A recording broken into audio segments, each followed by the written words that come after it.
au mnanufaika na nyinyi? Na washauri viongozi wangu wastaafu, viongozi wa dini, msikae kimya. Taifa linaenda kupotea. Tuwa kweli katika hili. Msikae kimya, taifa linaenda kupotea. Msikubali uchaguzi ufanyike. Hakuna mchaguzi wa aina hii. Wanalazimisha kwa sababu wanajua mambo yao waliyofanya, uchafu waliofanya. Na ndio maana wanalazimisha sana. Tuongee ukweli. Hakuna kuficha hapa. Kuna swali lingine ambalo mheshimiwa Polepole alizungumzia. Na mimi napenda tu nilisisitizie. Nashauri katika taasisi zote za serikali, vyombo vya ulinzi na usalama, mahakama, bunge, wizara zote, hasa wizara ya fedha, taasisi za usalama wa taifa na sehemu nyinginezo, tunzeni taarifa zote za ushahidi zinazohusu ukiukwaji wa sheria na taratibu za serikali. Kama msipofanya hivyo, time will come, and it very soon, time will come, tutatakiwa mtujibu, tutataka mtujibu wapi zilizopo hizo taarifa. Na hatutakuwa na uvumilivu na mtu yoyote. Sure, I'm telling you. Hatutakuwa na uvumilivu na mtu yoyote. Tunzeni hizo taarifa. Tunzeni taarifa zote za mambo ya rushwa, za mambo za ukiukwaji wa madaraka, uvunjifu wa taratibu, uvunjifu wa sheria. Tunzeni hizo taarifa. Time will come. Tutahitaji hizo taarifa.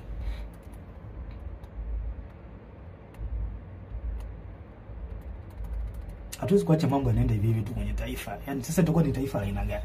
Kwamba okay, tuache tu watu wanafanya wanayoyafanya, tuache. Hili halitakuwa ni taifa. Tanzania inaheshimika sana. Sasa watu wachache tusikubali waliharibu taifa letu. Iko kitu hakiwezekani. Hakiwezekani mbinguni na duniani.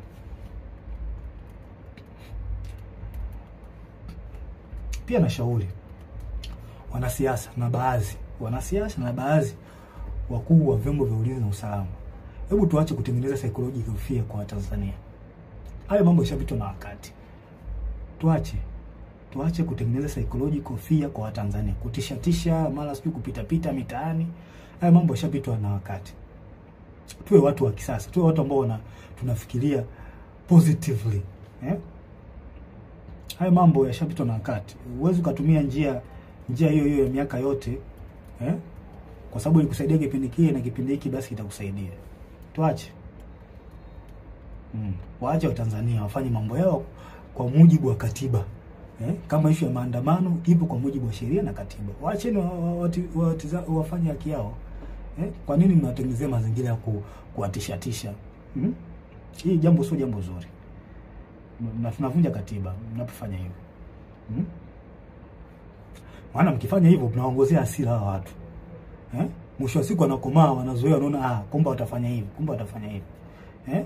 kumbe wanapita mtaani wanananili. Hebu tubadilike, hili sio jambo zuri, halina afya. Njia pekee ya kutuliza mambo hapa, yani njia pekee, the only way to settle down all the problem, ni kufanya mwafaka wa kitaifa.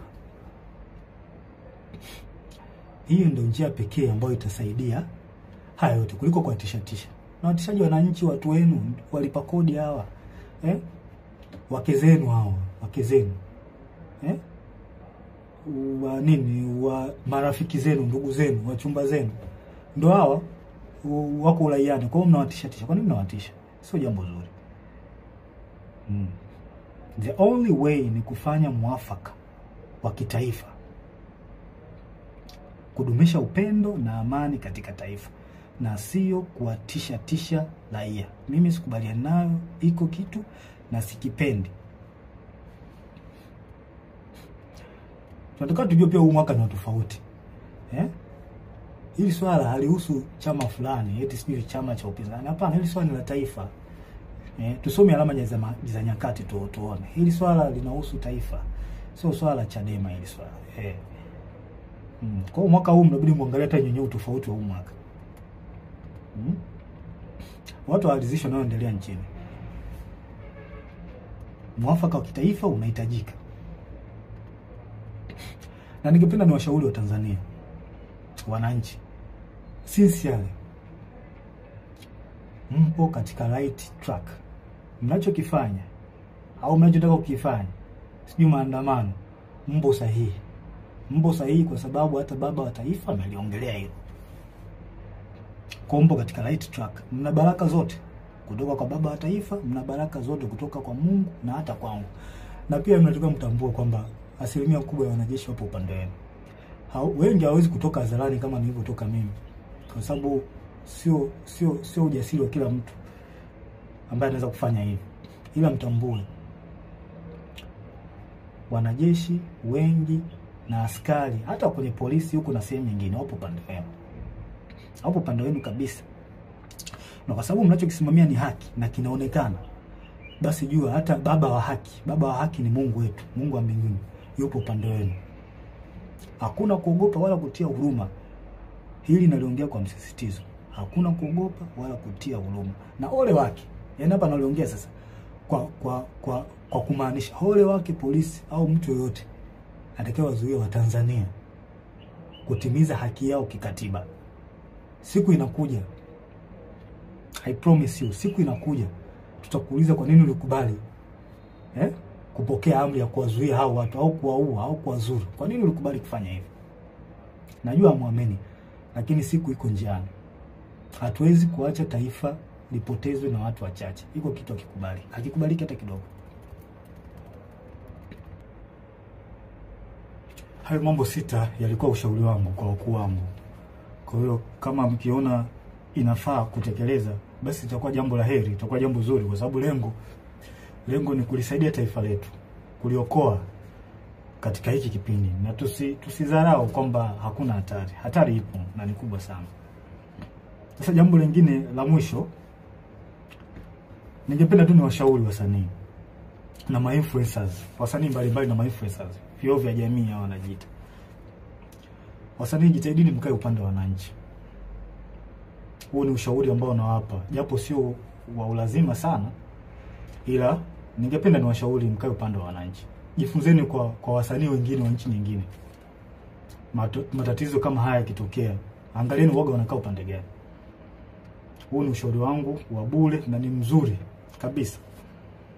Kama ikiona inafaa, mnaweza mkautekeleza. Ila kama mkiona haifai, pia mnaweza mkauacha. Nimemaliza. Ila kabla ya tarehe 29, Mungu akitupa uhai, nitarudi tena. Kabla ya tarehe 29, na kama kutakuwa hakuna mabadiliko yoyote, nitarudi tena. Lengo ni kuliokoa hili taifa, tulisaidie. Hatuwezi kukaa kimya. Nitarudi tena kabla ya tarehe 29. Asanteni na watakia wakati mwema. Mungu awabariki sana.